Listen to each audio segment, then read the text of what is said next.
Assalamualaikum Bu Anggun, selamat sore.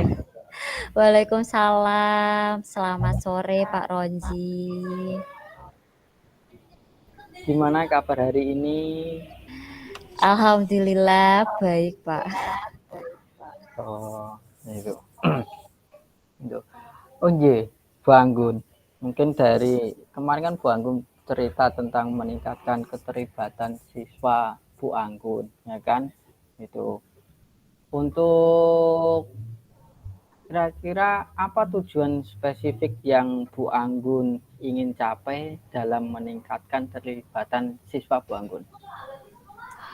Tujuan saya itu untuk meningkatkan partisipasi aktif siswa dalam proses pembelajaran.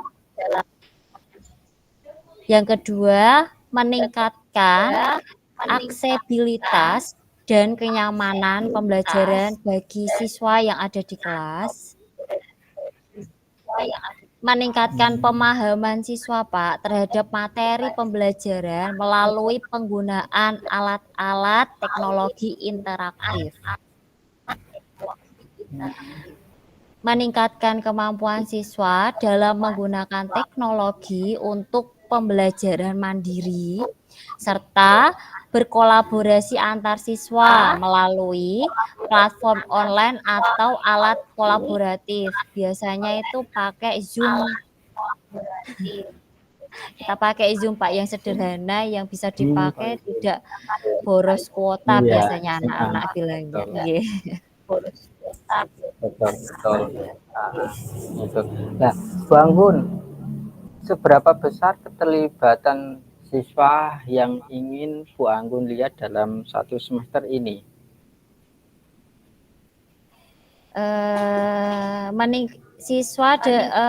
Partisipasi Pak siswa dalam diskusi kelas itu Ya, saya lihat dalam semester ini itu hanya 30%. Terus tingkat kehadiran siswa, antusias siswa itu dalam mengikuti baik kelas online maupun tatap maya. Di sini ada kelas online Pak. Itu pakai LMS yang kita gunakan. Itu di situ ada materi pembelajaran, tugas perharinya, video kita upload. Itu kita bisa lihat nilai hasilnya itu sudah terupload jadi satu Pak. Memang kita upayakan LMS penggunaan Chromebook, nggih. Itu sangat meningkat Pak hingga 90%. wah, luar biasa itu. Terus evaluasi yang menariknya itu sekitar 20% dari tahun kemarin yang tidak saya lihat progresnya itu sudah meningkat 20%. Wah, itu. Nah, terus jumlah tugas Bapak yang diselesaikan dan diserahkan tepat waktu oleh siswa itu sekitar 95% Pak. Nggak sebegitu 100% memang Pak, karena kan memang setiap harinya kadang ada anak yang tidak masuk, sakit, apa, jarang nihil itu jarang sekali memang Pak. Banyak anak yang mengikuti kegiatan OSIS atau mengikuti lomba sehingga satu kelas tidak lengkap itu jarang sekali. Oh, itu dia. Itu karena banyak kegiatan aktivitas di Bu Anggun. Iya Pak, leres juga Pak. Oh, iya. Terus itu Nah, apa Pak? di Bang, Sebentar Pak, ingin meningkatkan interaksi dan iya, iya. kolaborasi di dalam proyek dan tugas kelompok itu sekitar 40% Pak, sudah mumpuni. 40% dari kemarin 15% saja. Karena efek zonasi ya Pak, malas belajar anak itu sangat tinggi. Yang ini sudah mulai meningkat. Nggih. Oh, alhamdulillah. Nggih, gitu. Alhamdulillah Pak. Nggih. Heeh.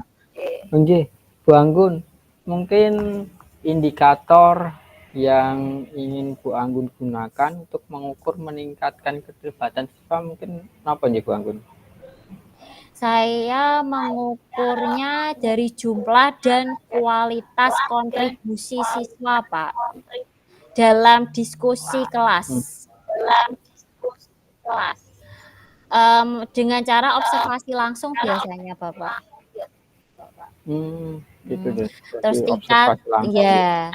Yang kedua dari tingkat kehadiran siswa. Saya ukurnya indikatornya tingkat kehadiran siswa. Berarti kalau siswanya banyak mengikuti, tidak ada sakit atau alasan yang lain, berarti kan sudah antusiasme siswa itu indikatornya tinggi, berarti antusias siswa sangat tinggi. Terus hasil ujian atau kuis biasanya, Pak, yang saya gunakan secara berkala itu untuk mengukur pemahaman materi siswa dari tadi secara berkala. Di awal pembelajaran biasanya saya gunakan atau di akhir setelah materi, seperti itu. Pengumpulan tugas juga sama, apabila pengumpulan tugasnya banyak berarti sudah mumpuni semua anak di kelas tersebut. Antusiasnya tepat waktu biasanya, Pak, saya mengukurnya.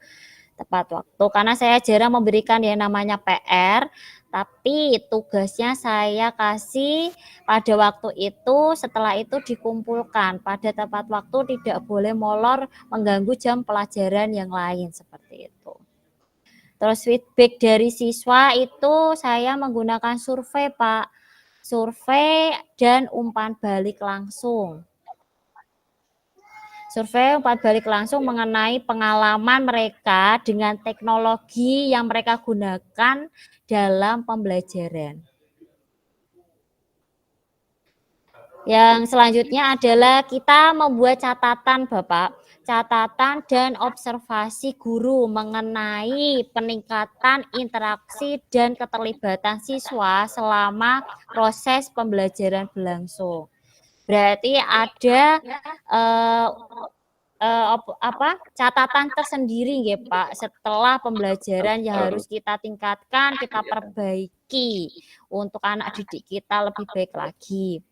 Terus yang terakhir itu penggunaan alat analitik dari platform pembelajaran itu untuk melacak keterlibatan siswa, misalkan waktu yang digunakan aktivitas mereka dalam diskusi online maupun offline di kelas dan partisipasi dalam proyek kelompok. Nah, seperti itu, Pak, yang indikator yang saya terapkan untuk mengukur efektivitas ya integrasi teknologi dan keterlibatan siswa. Mungkin saat ini ada hambatan.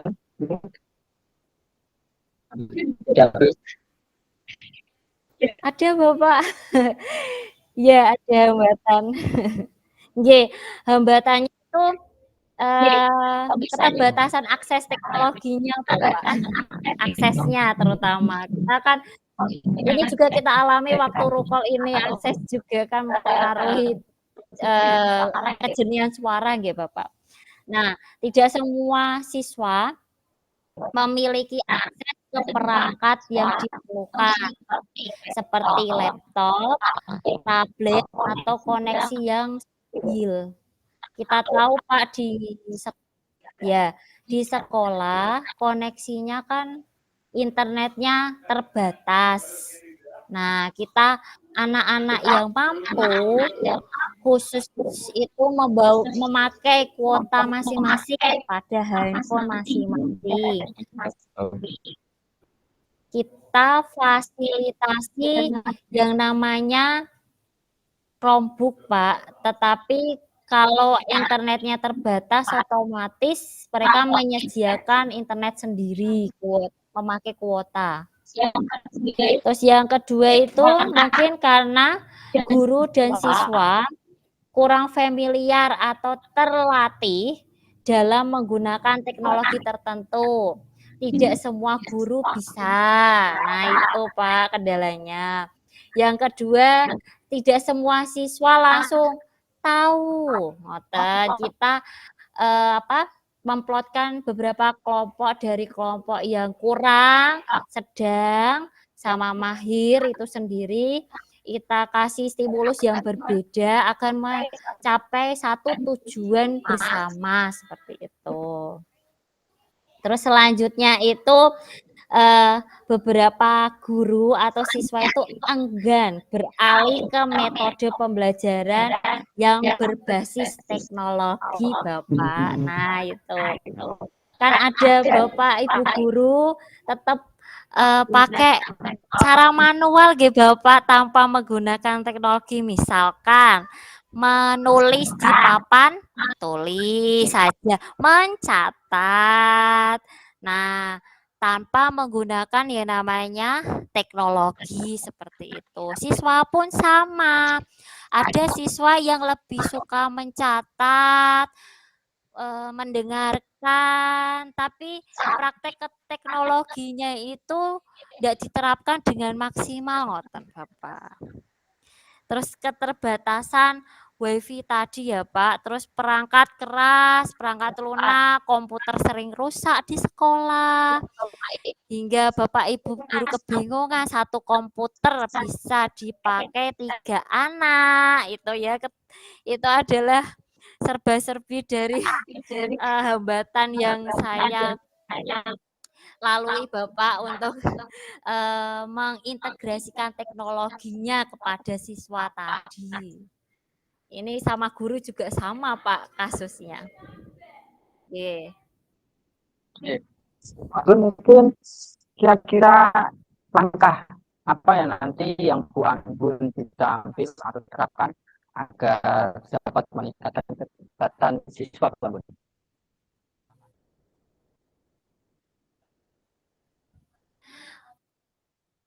Iya Bapak, untuk langkah saya yang pertama itu evaluasi kebutuhan teknologinya dulu Bapak. Yang pertama itu mengidentifikasi perangkat keras dan perangkat lunak yang dibutuhkan. Terus kedua, melakukan survei untuk memahami akses teknologi di kelas, apakah WiFi-nya sudah memadai atau terbatas. Yang kedua, itu integrasikan teknologi ke dalam rencana pembelajaran atau silabus atau modul ajar. Setelah itu membuat modul ajar yang memanfaatkan teknologi interaktif. Yang ketiga itu kita lakukan pelatihan rutin untuk guru terutama Bapak, semapel atau beda mapel untuk adakan pelatihan pada memanfaatkan komunitas belajar. Nggih. Untuk menerapkan media apa yang cocok, teknologi apa yang cocok yang diterapkan. Terus memastikan lah Pak ketersediaan internet juga di sekolah. Nanti kita laporan kepada pihak yang bertanggung jawab untuk kita lakukan pembelajaran. Pokoknya di kelas sebelah sini minta tolong WiFi-nya diperkuat sedikit seperti itu. Karena kita tahu latar belakang anak-anak ada yang mampu, ada yang tidak, ngoten nggih Pak. Terus selanjutnya saya memilih alat pembelajarannya sesuai. Biasanya kalau pemanfaatan lewat handphone itu saya memakai Google Chrome, Kahoot atau Edmodo. Nah, Edmodo, Kahoot itu tidak memakan terlalu banyak akses internet, kuota terutama, Pak. Karena Kahoot itu anak-anak jadi termotivasi gitu loh Pak Kahoot itu biasanya.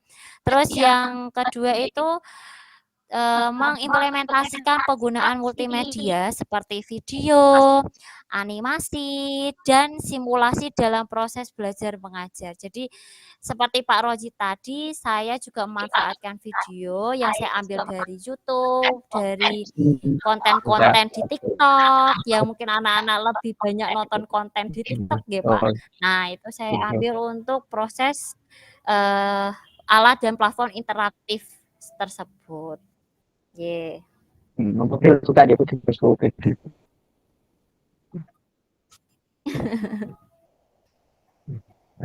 Dulu.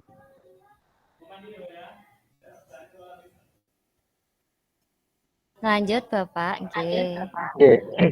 Mungkin strategi atau metode apa yang ingin Bu Anggun coba agar dapat meningkatkan kepada siswa? Nggih. Eh, Strategi saya untuk membuat pembelajaran lebih menarik ya Bapak, itu yang pertama melibatkan siswa tentunya dalam proyek kolaboratif yang menggunakan teknologi untuk penelitian dan presentasi. Karena di SMP itu biasanya kita sudah menggunakan PJBL atau project profil project itu sekitar 2 minggu atau berapa yang menghasilkan presentasi dan produk biasanya. Terus yang kedua menerapkan elemen permainan dalam suatu pembelajaran itu membuat lebih menarik Pak. Permainan kita manfaatkan Kahoot atau TPS, teka-teki silang, berwaktu. Nah, itu anak-anak itu tidak bosan dan lebih interaktif untuk teknologinya. Bu, bagaimana sih Bu? Seperti ini kok bisa bagus? Nah, itu anak-anak sangat-sangat antusias Bapak. Kemudian kita lakukan diskusi online itu untuk anak-anak kita sediakan untuk refleksinya, alat kolaboratifnya itu juga kita sediakan, penggunaan HP, Chromebook dan lain-lain untuk kolaboratif sama temannya menghasilkan sebuah produk dan ide. Ya, kita memang mendominankan berpikir kritis Pak di situ karena berkaitan dengan teknologi. Terus kemudian itu teknologi itu bagaimana sih manfaatnya bagi kalian? Nah, lebih mencodokkan bahwa pembelajaran yang dipersonalisasi. Jadi berdasarkan kebutuhan dan minat anak. Betul. Nah, seperti itu Bapak untuk rencana saya. Itu. Nggih, Bu Anggun. Mungkin apa yang Bu Anggun perlu siapkan sebelum melaksanakan langkah-langkah tersebut, Bu Anggun?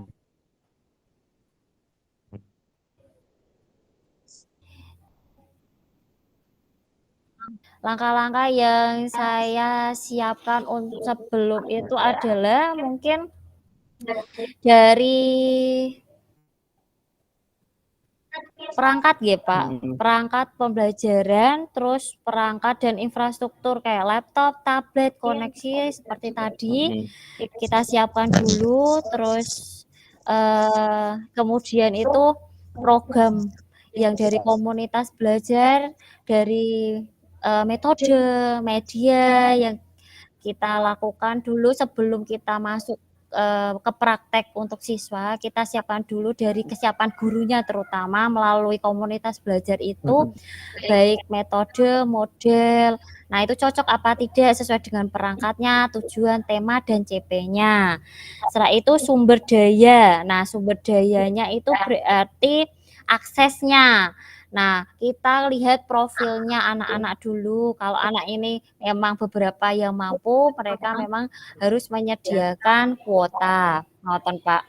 Yang lain yang tidak mempunyai kuota, kita sediakan internet karena keterbatasan penggunaan internet di sekolah itu memang hanya untuk berapa orang ya, Pak. Karena diakses banyak sekali. Betul ya. Gitu. Nanti anak-anak bilangnya, Bu gak bisa ngerjakan karena lemot seperti itu. Nah, itu susahnya di situ Pak. Memang, nah sudah Pak itu adalah kesiapan untuk merencanakan tadi. Oke, Bangun mungkin apa ya Bangun yang untuk ibaratnya memantau perkembangan dalam meningkatkan keterlibatan siswa itu. Mungkin apa yang Bangun akan terapkan itu dalam memantau perkembangannya.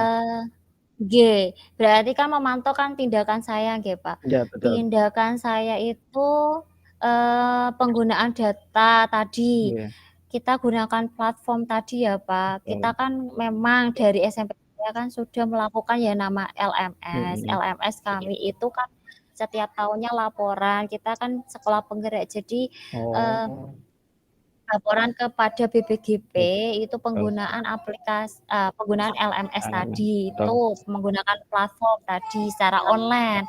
Walaupun pada kenyataan memang kesulitan karena kita tidak daring ya Bapak, Oh, kita luring. luring, betul, betul. Nggih. Terus kita lakukan yang kedua survei Pak dan umpan balik. Nah, kepada siswa, guru untuk mendapatkan umpan balik tentang efektivitas penggunaan teknologi dalam pembelajaran. Terus menggunakan hasil survei itu untuk perbaikan Bapak dan penyesuaian strategi dari saya dan teman-teman. Terus ketiga itu kita lakukan ya namanya observasi kelas. Observasi kelas itu kita lakukan langsung di kelas untuk melihat bagaimana teknologi digunakan dalam proses pembelajaran dan bagaimana siswa berinteraksi dengan teknologi tersebut. Hmm. Nah, kemudian mencatat temuan-temuan penting dan indikasi area yang memerlukan perbaikan, ngoten. Mhm. Terus selanjutnya adalah pertemuan rutin. Nah, kita itu mengadakan pertemuan rutin setiap 1 bulan sekali atau 1 bulan 2 kali pada komunitas belajar untuk membahas sudah tercapai belum apa yang kita rencanakan tadi, sudah tercapai belum tindakan yang akan kita lakukan, seperti itu, Pak. Nggih. Nggih, Bu Anggun, mungkin apa yang belum berhasil atau yang memerlukan penyesuaian untuk meningkatkan dari apa yang Bu Anggun rencanakan tadi?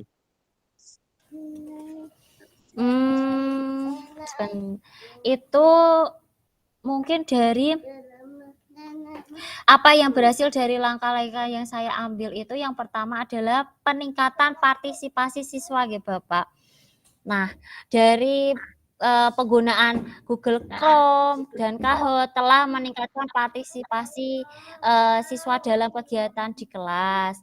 Terus yang kedua, siswa memiliki akses yang lebih mudah ke materi pembelajaran, tugas, dan sumber daya melalui platform LMS, bisa Pak, Google Classroom juga bisa kita masih Mhm.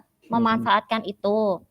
Terus yang ketiga, guru dan siswa menunjukkan peningkatan keterampilan dalam menggunakan teknologi. Itu sudah, Pak, sudah mulai tercapai, Pak, banyak, hampir 70%, Pak.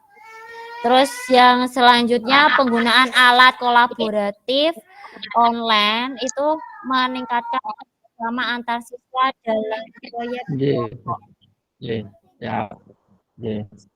Nggih, mungkin Nah, yang belum berhasil itu kesulitan akses teknologi tadi, Pak, pelatihan yang tidak merata, beban kerja tambahan, masalah teknis, Pak, seperti itu. oke, oke, terima kasih Bu Anggun. Itu mungkin semoga apa yang akan Bu Anggun terapkan nanti bisa tercapai seperti tujuan yang ingin Bu Anggun laksanakan. Itu tetap semangat ya Bu Anggun. Itu. Nggih. Oke. Nggih, terima kasih, Assalamualaikum Bu Anggun. Pak.